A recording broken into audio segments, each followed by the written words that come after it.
Hello, everyone, and welcome to Infinite Integrations, where infinite possibility meets daily practice. I'm Tanys Coughlan from the Twillo Lifestyle Community, Twillo Lifestyle Academy, and I am joined by the beautiful Jacqueline Richards from the Wealthy Yogini. Hello. Hello. How are you today? I'm good. How are you? I'm looking at your beautiful shirt. Love the color. It says a whole lot of chakra energy. It does. Yep. Interestingly enough, on my end, it's red. And yet it looks very orange on the screen. Isn't that great? We've got the base chakras coming up to meet us to have this infinite opportunity for conversation. Absolutely. Oh, someone is saying there's no sound. Oh, interesting. Have you got your sound turned? For me? Nope. I'm Nalani. She says no sound. So we can hear it. Maybe what I will do is I will put this on and I will double check what's going on. You know, I love when people stand up and help us and say, it would be great to hear what the conversation is. It'd be great to hear about the giggles. It'd be great to hear what we're going to talk about in the wholeness of the scenario. And are we good? She's going to try logging on again. I'm going to try going to our channel and see if I can hear what's going on.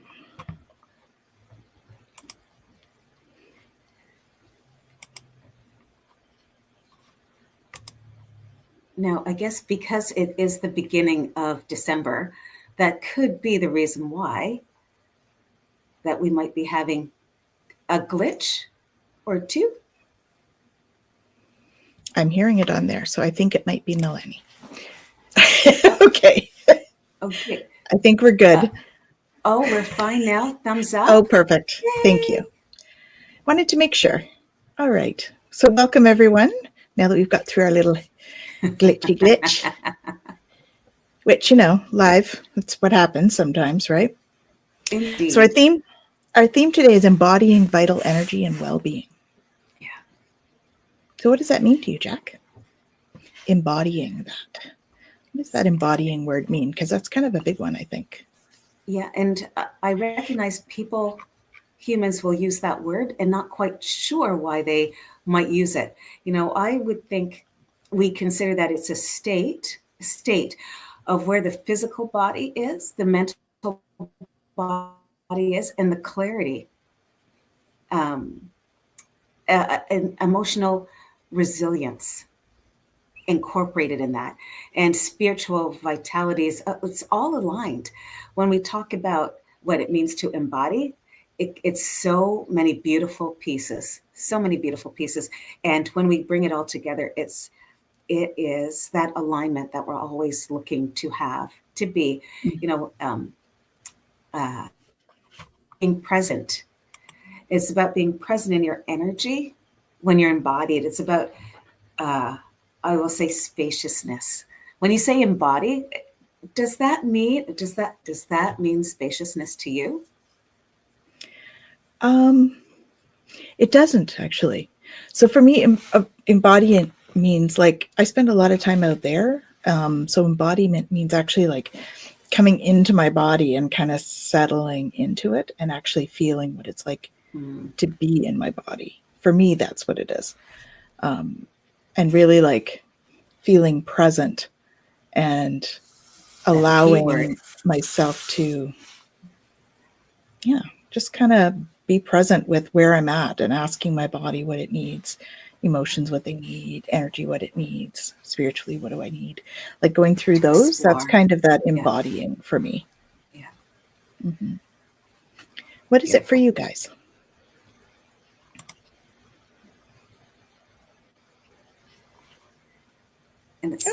Interesting. So Nalani says embodied is limited. I see. Yeah. Well, I think that's why I spend so much time not in my body, to be honest. I love that. Limited means so it can mean so much. And isn't that interesting? Limited means more than just that. limited in the way we think, what we eat, the way we feel. When you touch your fingertips, how does that feel? Is it limited in its feeling? Maybe it's limited when you poke it with a pin. Um, it's yes. See, I said that out loud, and That would hurt. there's with that. Yeah, and do we limit ourselves to just that? So Nalani says, but it doesn't have to be, I guess. I think we can go beyond the body when we embody as well, in terms of like feeling the body, but then our body, we've got energetic bodies. So it also means feeling into the energetic bodies, which are still part of us. So I think those are a little bit more a little bit less limited, perhaps. Yeah. Well, side question: when you're teaching channeling, Tanys, Mm-hmm. when if you were to use the word embody Mm-hmm. in the teachings and the experiences, is that a word that you would use while you're talking about channeling, or not just meditating, but oh my gosh, it's that beautiful other M word, Mediumship. mediumship. Thank you. I knew it. See, So it was an M word. yeah, it was an M word. I think I would use it mostly for your meditation. You could use it in meditation. Yeah. That's the other M word. Yeah. But also in channeling. When we talk about channeling, we're doing full trance channeling. The energy will often come in to the body, which would be a form of embodiment. So depending on how much we do, it can feel that way. But embodiment, I kind of agree with Nalani here on the fact that it's ethereal to me. So you're really connecting, but I think that the full trance channeling is more embodied than mediated channeling, which is that in between kind of channeling which is ethereal. Like you're just kind of reaching up to bring down information. That would be mediated channeling. So that's how I would use that, I think. Oh, What do you I think? very much appreciate that. Oh, absolutely. So, Yeah. what does the team think that's out there wondering and considering what embodiment means to them? And we also dropped in meditation and mediumship and channeling, and there's so much more in that uh, um, space. As I said, Mm-hmm. spaciousness. Yeah. Okay. So channeling to her means using my voice to bring through another voice. Yeah. Okay. So if you're bringing through another voice, that's often full trance. And that's when they're actually, that voice, the energy of that voice is like taking over. So that's a bit of an embodied experience. But mediated channeling is when we do that, but we're like more with it. We're in control of what we're doing. And so we're bringing messages through, but we're not putting a filter on them at all. So it's just like it's coming through. I'm still here kind of thing when I do channeling and it's embodied. Or when I'm in my body, I should say. And I'm doing channeling. It's called mediated channeling for me. That's the framework I use. And that mediated channeling is where stuff is coming through and it's not going through the brain. It just kind of comes through. And then the full trance is where I bring in another voice and you'll hear another voice come through my voice. That would be more of a full trance model. There, and of course, it's a continuum. So like, it goes anywhere in between that because, we can let them in varying amounts. So And now that we happen to be in that space to speak about, Tanys, in your work, you are all about energy healing and multidimensional awareness. I love that word awareness because it's, what do you feel is the most overlooked factor when someone is in someone's overall vitality. So in that space, what's overlooked? It's all about this is great, this is great, this is great, and what's overlooked when we talk about? Well, I think that when we're talking about our health overall, our mainstream system doesn't look at energy as a factor. And so that's probably the biggest glaring hole in our kind of our mainstream framework. But I think in terms of energy management, it's getting better where that's concerned. I think that, doing some protection work is on our own energy is great. That's something that might be overlooked somewhat in terms of that, like creating a bubble for ourselves or bringing a tube of light in, or, people have varying ways, or putting a cloak on, of protection. There's varying ways to do that kind of protection. I think that energetic protection might be something as well. If you're digging deeper into that, I think that's one thing, because we don't realize that we're actually in each other's aura. If you're in the same room with someone, you're likely in their aura, unless you're at opposite ends of the room, because our aura can go out as far as 500 feet. It's not always, but it can. And so we can always bring it in. And that's what I always recommend to my clients if you're out like shopping or something, right? So in the shopping this year, we're going out and doing all our holiday shopping. Oh, yes. Exciting. It's always exciting. Yeah. I got to say, it's always exciting. And it's kind of like making sure there's gas in your car, making sure you protect yourself to get to your location, right? And and I love the idea of shopping. I know people, I think a couple of us know people who'd rather not shop. They're online 100%. Thank you, COVID, for allowing that to happen for people who are uncomfortable with being around so many, because they happen to be in, I'll say, my space, my space. Yeah. And then sometimes it's okay, you can be in my space. But sometimes if someone's energy is a little different from yours, and I'm not even going to say lower vibe or higher vibe, it's just that similar vibrations are comfortable. Higher or lower is not always comfortable.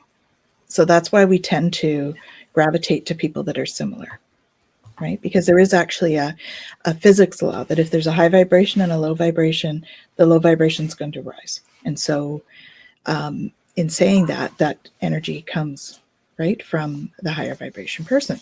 So we can lower our energy easily, but raising our energy on our own takes work, right?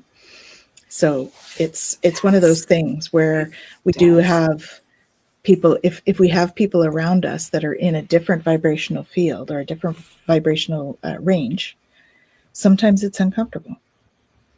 So tubing is a great way to do that, right? And there's always those ones that are not so good too, involved in it. Challenging. And I know that when we talk about people being close to us and not giving us space, I am more often than not called to help with people's bodies in yoga because they're going through circumstances that they never really wanted. And I would call that an illness. It's not just a cold. Sometimes it's not just the flu.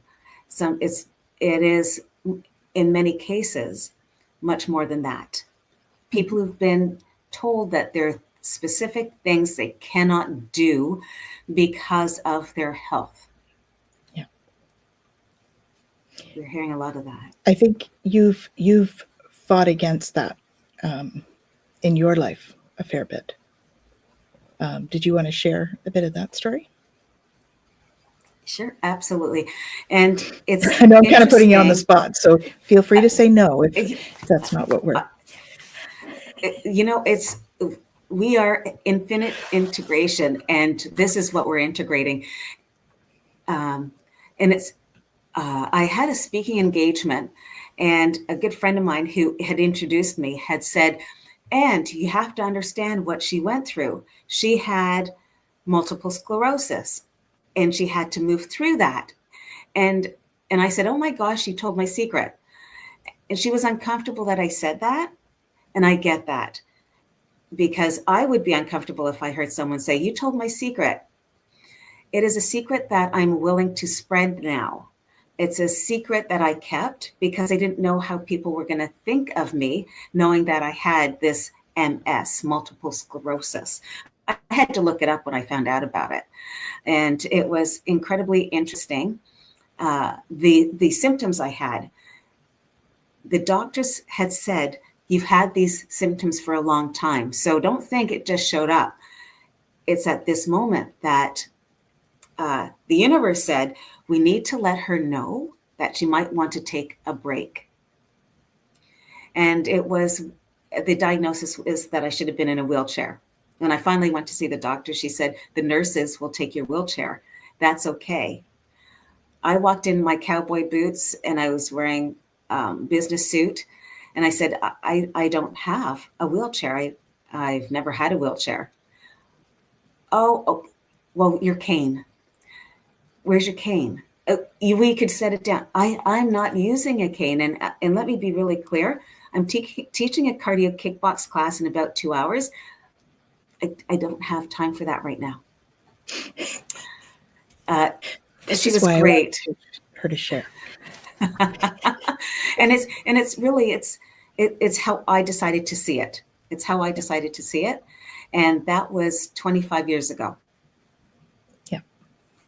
And yoga saved me.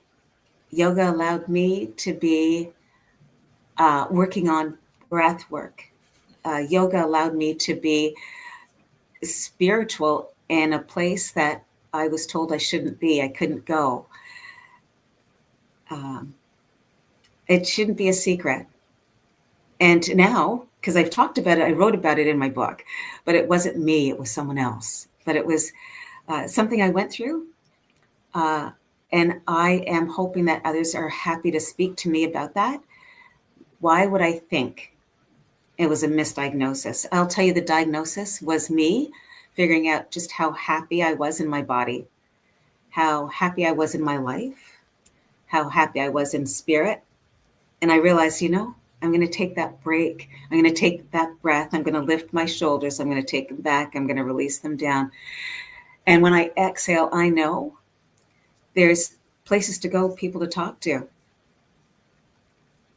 Yeah. My story is, that's not a story for everyone who has that diagnosis, but it was for me. It was for me. I think everybody's experience with that illness or disease is very unique. Oh my gosh, yeah. Even if it's the same, right? I mean, my husband has MS, and fortunately, he's very mobile as well. I've had fibromyalgia since I was 20, and I'm not giving into this. so I have my days where it's heavier. But for the most part, once I started my spiritual journey, it certainly alleviated a lot of it.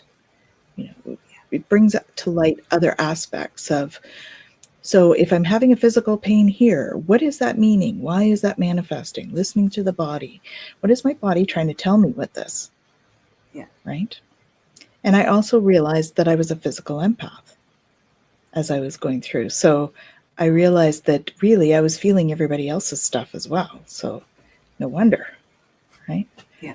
So once you learn to do that, and that's where I say the protection piece is one of those things that's, if I had had that early on, I would have been able to manage that a little bit more in my youth. Yeah. So. Yeah. And while I want to continue to talk about that for sure. We've made adjustments in our mind and body, spirit, that I will also say my best friend was diagnosed with ALS. That's an unforgiving diagnosis. And she was one of the reasons why I became a yoga teacher. Nice. We had had great times together. We still have great times together. She knows and she sees me, and we continue to giggle. And I chose that I would always be with her. And everything she moved through, she was okay to be open with me to say, and this is what's happening. And I think this is what I'd like to do. I'd like to have this dinner, and maybe I'll have that dinner tomorrow. And maybe it's just the soup I'll have and some tea. Maybe it was the opportunity to say, I understand what I'm going through, and I'm so glad I have hands to hold. So glad. Well, and I mean that all plays into vital energy and well-being as well, right? Having that social support system as well as your healer team, whether it's usually a combination. For me, it's like a combination of, Western and holistic medicine. And I think knowing that you have that sort of support around you can make a big difference moving forward, even if it's on a quest towards wellness. Like, I think that looking at ourselves as those three realms of being, right? We have three parts of ourselves. And when we look at all three, I think that's when we have more of that sense of vitality and well-being. Yeah, vitality. It's interesting that I didn't really know much about the nervous system. And then I learned about yoga and the nervous system.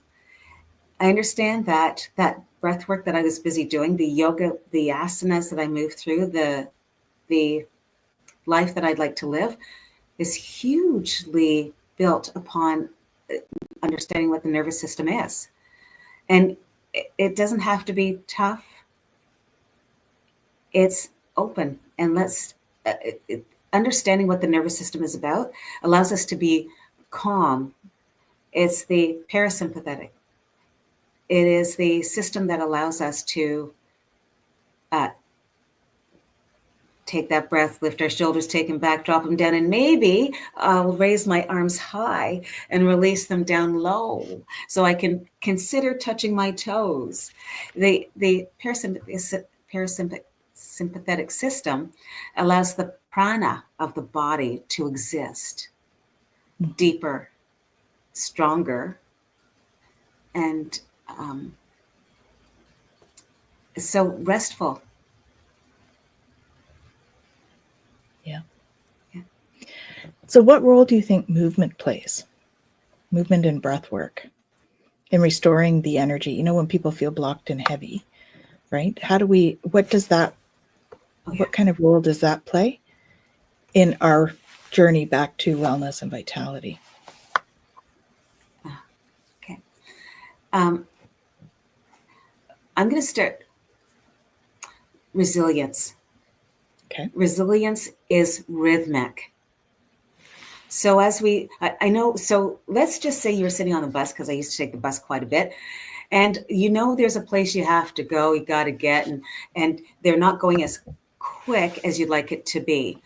And wouldn't you want just to sit and slide side to side and then recognize how deeply you're breathing? Maybe your favorite perfume is on your wrist. Maybe I remember that perfume. I remember the first time I bought that perfume. I remember where I was when I bought that perfume. I remember the country I was in. I remember the people who were around me. That allows me to honor my body's system. And it's the rhythm. I talked about the nervous system. It's the energetic effort that we will choose to have when we decide that ability makes sense for us. It will always make sense. Sometimes it's challenging, and sometimes you come into, I'll say, the splits, the halasana. Sometimes coming in the splits isn't necessarily all that easy, but I will tell you, if you had a block or two or a can or a cushion, you could get into that space a lot easier than you thought you could. Pause. Give yourself permission. Give yourself permission. When we move through the rhythm, when we allow this body to move, when you pause, you think, I think my hamstrings felt that slide. I think the small of the back felt that. I think my chakra energies from the base of the neck all the way to the tip of the spine, I feel that because I took a pause. I allowed. Mhm. And I will say to all of you, allow. Allow that moment to breathe. Yeah. Right? And let those energies run. Exactly. Because your blood's still moving from the soles of the feet to the tip of the head. Blood still needs to move. It's about the fingertips. When you shake it out, when you clap, say thumb to heart. I got it. You got it. So how do you personally maintain your own vitality? I mean, you and I support so many people. How do you do that? Oh, tennis. The first word was I go to nightclubs and dance. But and that's That's still exercise. it is. Think about the rhythm. So there's oh my gosh, there are so many dance events that happen. And so whether it is oh my gosh, I was going to say the acoustics, live bands, whether it is you go to the nightclubs, or perhaps you sit and you're chanting. There is energetic dance. The first time I ever went to an energetic dance event, I was in Toronto. I was in Toronto, Ontario, and I was at the yoga conference. I was a guest speaker and I came early and I was told you got to come to this energetic dance. I loved it because in the dance, the lights are, it's like the chakra colors that are bouncing back and forth. And we wore masks. Now there are Ooh, 200 people who are together dancing. I think I bumped into someone once. Interesting that's how the amazing. vibe, exactly, we could Yeah. sense the vibration. We've got it here in Ottawa. I know that for a fact. I've And seen so ecstatic dance. I think that's similar to what you're yeah, describing, right? Yeah. yeah. Yeah. Energetic status. It is. It was amazing how you just sensed, and then you couldn't help but laugh. And when they turned the lights on, they said, "So we're done." Everyone thought it can't be. It can't be Not yet, not because we're yet. having such a great time. Yeah. Yeah. So Yeah. yeah, it's Beautiful. walking. It's hugging trees. It's Yeah. even in the winter. Even in the winter. Yeah. And for me, it's yoga as well. Um, and then also like the meditation piece, right? And then if I need to, I'm journaling. I also do, you know, some of my own little ceremonies and stuff that help me. For me, that's what I do to help myself Yeah. be embodied and grounded and feel the vitality and all that, right? Yeah. And So, it's interesting when we talk about things like that. What do we do? Uh, in my work, there's so many money thoughts that are out there, mm-hmm. and sometimes it can get really stressful. We've talked about that before. It's a tightening in the chest because the bills have arrived. It's the clenched jaw because you're at the bank trying to figure out how do I tell them about this debt I can't pay. Mm-hmm. It churns in the belly. It churns. Yeah. I would always want for people to consider those small, slight, easy movements. Like, remember I said when we're sitting in the bus and you're slide to side, you could be thinking about Yeah. money or you're thinking about your vacation that you're taking. You're heading off to Panama. It could be that too. Mm-hmm. Sometimes money thoughts doesn't allow. And then you want to come into a gentle somatic practice of breath work. Yeah. So that you're actually moving the energy even more, right? 100%. Yeah. And Yes. releasing that pent up Yeah. emotion and all that stuff, Hmm. trauma that we've Yeah. collected over our years, the somatic release. Yeah. Mm-hmm. Yeah. So what do you think is the simplest start for somebody who really wants to bring in more energy? Oh, it's always the breath work. Wait, I'm going to back that up. Water. Water. Always water. You know, what I know whether it's tap water, exactly, whether it's tap water, you can use tap water or tea. I boil my water and of course, I add ginger and apple cider vinegar and a little bit of lemon and a little bit of honey. Nice. And it's beautiful to wake up. That's like some people would call that a morning shot. Right. How beautiful is that? What a great wake up. First thing in the morning or at the end of your night, it could be heels on the wall. That's my trick. There was a moment when I was picnicking and it was late and the energy, the Mother Nature was being so kind. And here I am by the water and I had my car parked. So I did lie down on my back with my feet up on the side of my car, just looking at that full moon, which you might be looking at tonight. I will ask everyone, consider making sure that your water is blessed by the moon tonight. So we've got water, we've got legs on the wall.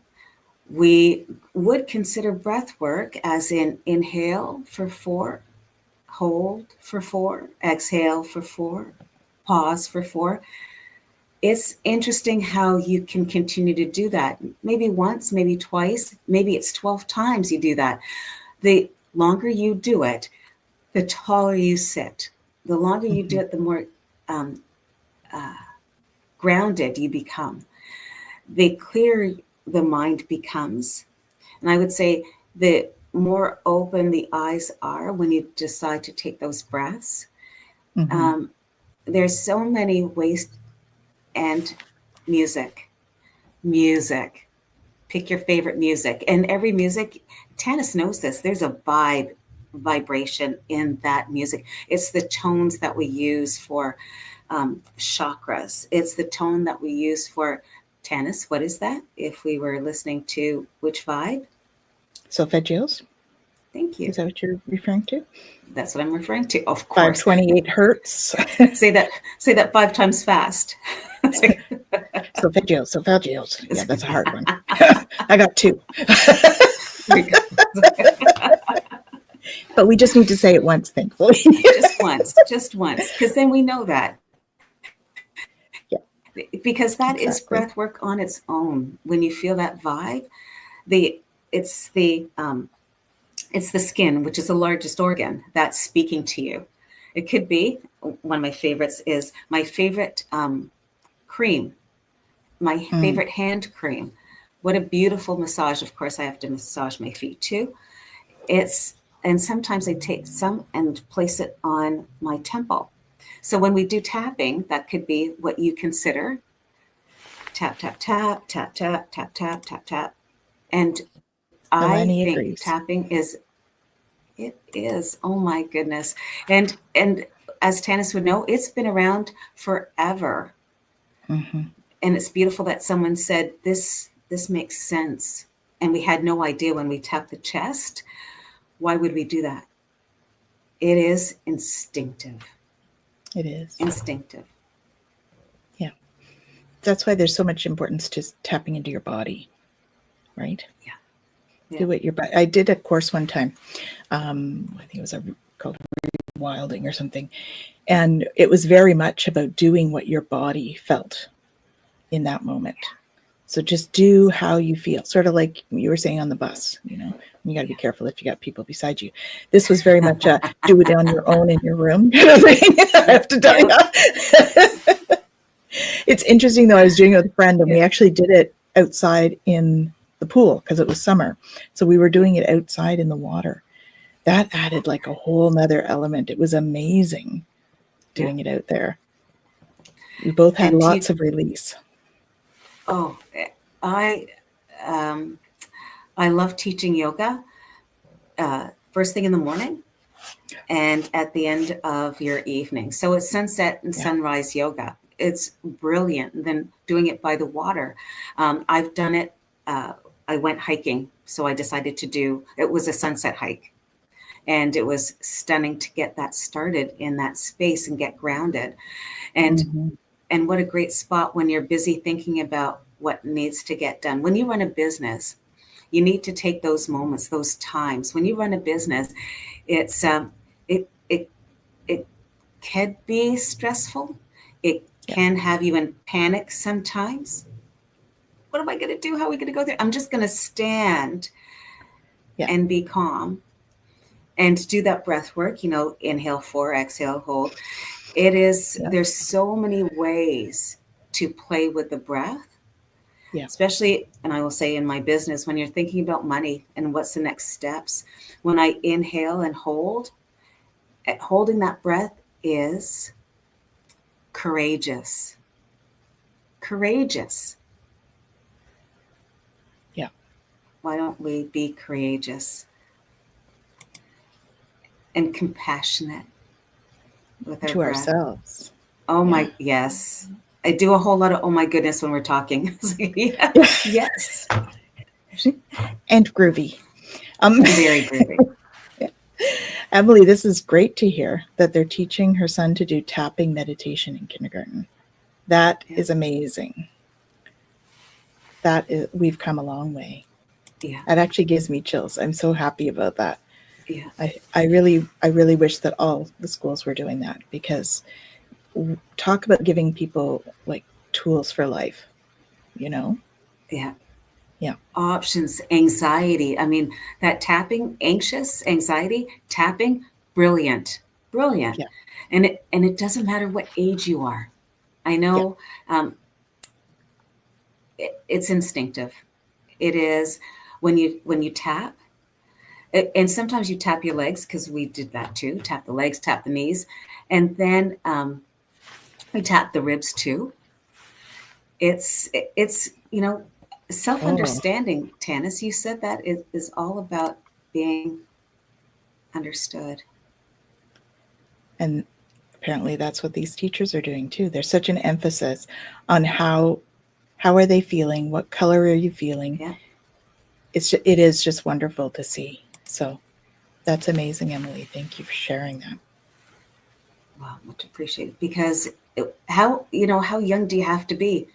You know, our babies, no matter what age you are, no matter who they are, our children teach us things. Oh, yeah. And here it is, when they stand and scream. Okay, I just want us all to think about it. When that toddler that you happen to see walking down the street with their parents or parent starts screaming, haven't you been in a space as an adult that you've just wanted to stop and scream? Yeah. And then you decide to pause. Why would I be screaming? Is that because of money? Is that because of relationships? Is that because the body is being challenged? Is that because the mind is busy being challenged? You just want to stand and scream. And then you do. And then perhaps you feel a little bit better. Because that's that energy, that's that vibe. And maybe that's why we sing. Oh my goodness, yeah. Yeah. Especially to your favorite song. Mm-hmm. Yeah. Because there's no shame in that. There's no contracts in that. Just let it go. Hi, Nalani. Yes, she's in Ottawa. So she's in Ottawa with me, Emily. Yeah. So it is in Canada. It's lovely. I was going to say, and we travel. And we travel. Do. Yeah. We do. Yeah, we hope that practice travels around the world with the kids. I think that's an amazing way to integrate that kind of thing into. And I'm getting chills. So I think that's just that's awesome. So it's not just the scream. It's about the silence. It's about being compassionate. And in the dark is sometimes, because we do breath work in the dark. It's really kind of interesting. And It is closing off all of the senses and then opening the senses. When you close off the senses and open the senses with music, with sound, Mm-hmm.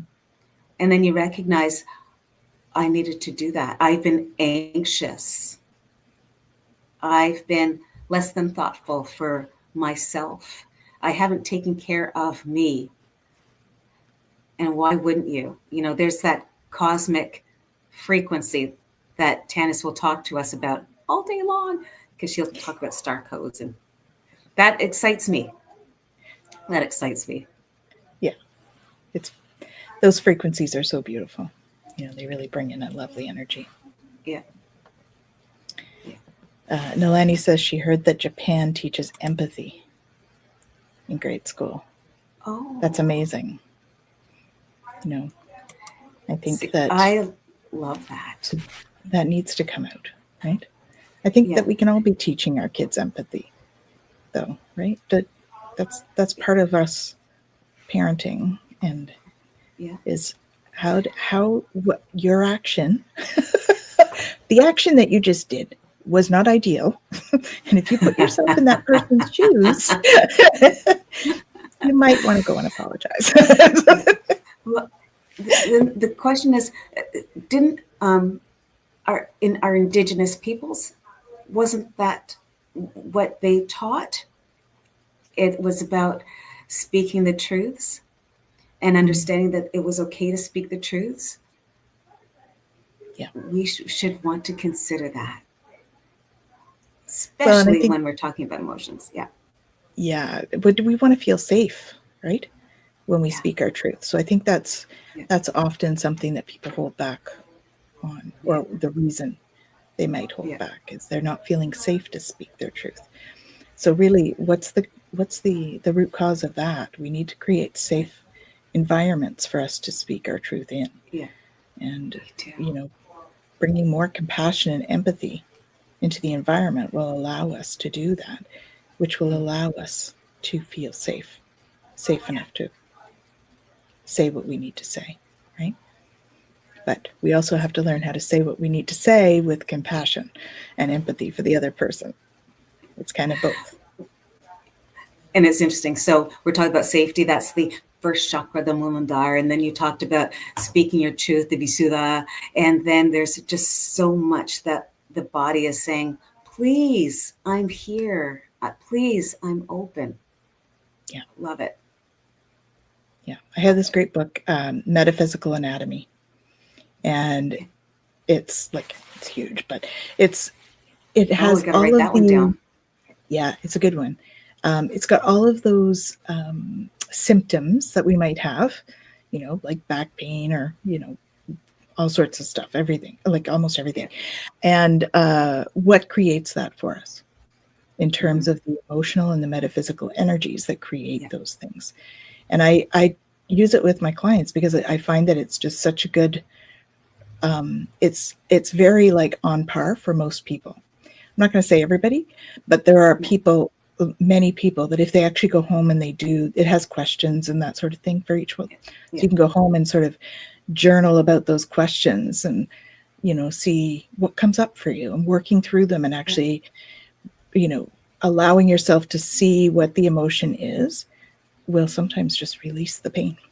It's wanting to be noticed, right? Saying, please, I'm here, please. And then when you finally say, you are, I see you, I witness you, thank you. Mm-hmm. Wow, that makes me think about Ho'oponopono.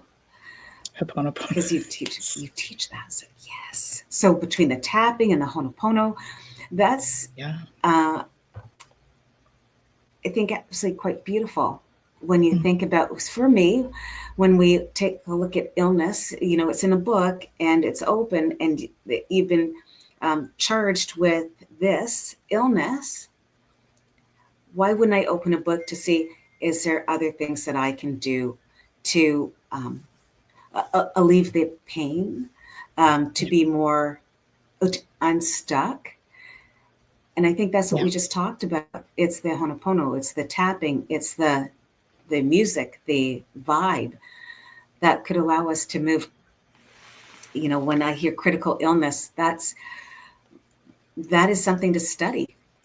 Yeah. How can I move to a place where I can continue with strength, continue with love, and then align my life choices along with that journey? Yeah. Well, and I this is something a lot of people,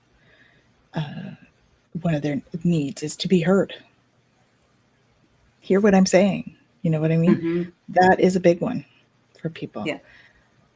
If you don't feel heard, you don't feel understood, right? You don't feel respected. You don't feel all of those Yeah. things. So that is a big So one. just absolutely, because that impacts the the third chakra. When you're not hurt, then is that shame I'm supposed to be feeling?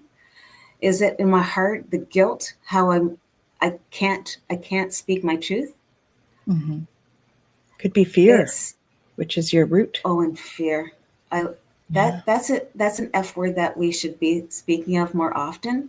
Letting go the fear, Yeah. or why is it a why? Is it a how? Is it a now? Fear. Right. Yeah. Yep. Definitely family dynamics plays a role in that. She's the youngest of five, often got drowned out. Definitely. Yeah. There's Well, books about the middle child. There's books written about the oldest child. There's books about the the youngest child, youngest. and then there's everything in between.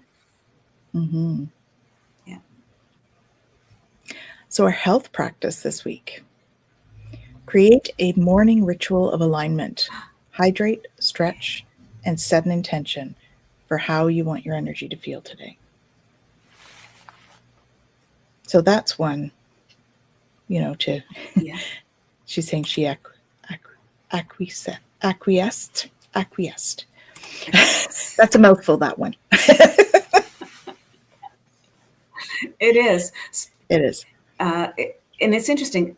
Again, before you get out of bed, do a stretch, and I will tell you how easy this stretch is. Like take the space in your bed, as I talked about space in the beginning. You happen to have had an amazing sleep, and then you decided to write about your amazing sleep. What do you dream about? Because there's always ideas that flow. And then you Hmm. allow the legs to expand as wide as the bed is, and you allow the arms to reach out as far as the bed is. Can you imagine all of that energy flowing from the spine out to the fingertips and the toes? Hmm. What a great way to wake up. And then you did that stretch and you reached over and grabbed your water. And then you got Yeah. up and you said, thank you, thank you, thank you. Well, and I had a chiropractor once that he was a huge advocate for doing knee lifts. So lying like in sit up position sort of thing and lifting your knees up, Yep, you know, yep. 10 or 20 times, depending on how you feel. It really like wakes up the spine, right? And makes that Oh, move. And then doing absolutely. that stretch that you said and the water, that would Yeah, be a great way to start a day. yeah. So But I'm going to excellent. hold you at the knees to the chest. I am going to hold you there because knees came to the chest and then you drop both knees over to the left side and open the arms. And then you pick them Right. up and drop them over to the right side. That opens up for a great day. Definitely. And setting an intention. Yummy. This is going to be a great day, right? Right. And in doing that, you could do a mantra, which we have for you. So if you will indulge me, please close your Absolutely. eyes. While Take I a take a deep sip of breath. my water. Thank you. Take a deep breath in through your nose and out through your mouth. And just repeat after me, please. Every cell in my body vibrates with Every light cell and in my body vitality. vibrates with light and vitality. I am whole. I am radiant. I am whole. I am radiant. I am infinitely alive. I am infinitely alive. and feel the energy of those words as you take those forward.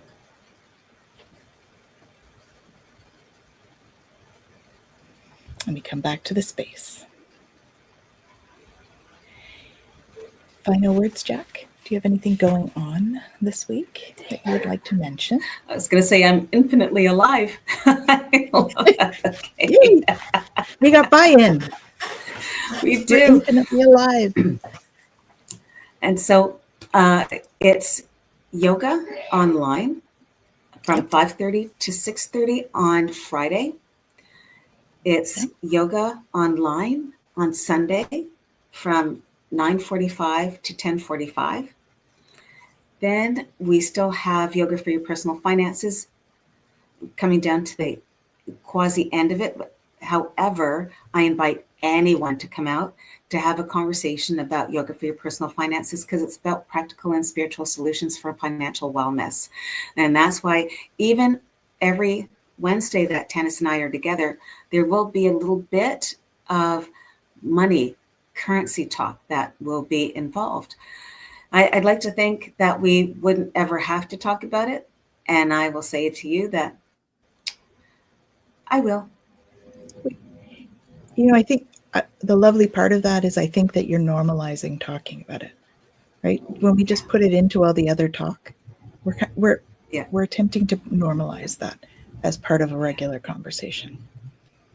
So I think and it that's doesn't matter how old you are. Exactly. We're talking about those beautiful little humans in Japan who are doing tapping. Do you think that they may be talking about money too? Like, I will trade my candy for that, or I will trade a service for that, or I will trade a hug for that. There's ways, opportunities, and thank you. Absolutely. So we have those things going on for you, and we have Twillo Talk this coming week, next Monday, and that will be it's our Twillo Stash Day. So Gerald from Twillo, He's so much Gerald fun. Stash will be joining us on Twillo Talk. Yeah. And stay tuned, because we actually have some info sessions coming up as well for some of the programs that are starting. So there's the Celtic Shamanic High Priestess program, starts on the 20th of December. And so we're having an info session for that on the 10th. Yeah. And we have a couple of other ones that are starting in the new year that we're organizing when we're going to have those as well. So stay tuned for that kind of information. Keep your eye on the website, and sign up and come and see us.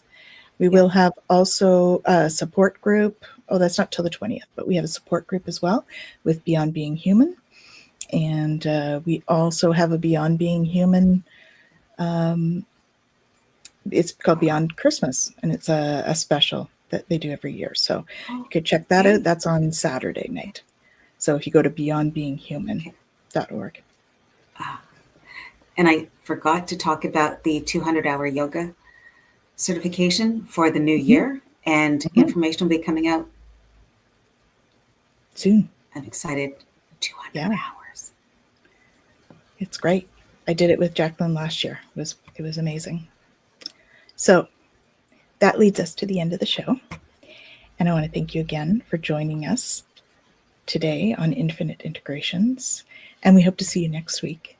Same time, same channel. Namaste. Final words? Namaste? That's a good final word. Namaste. Namaste.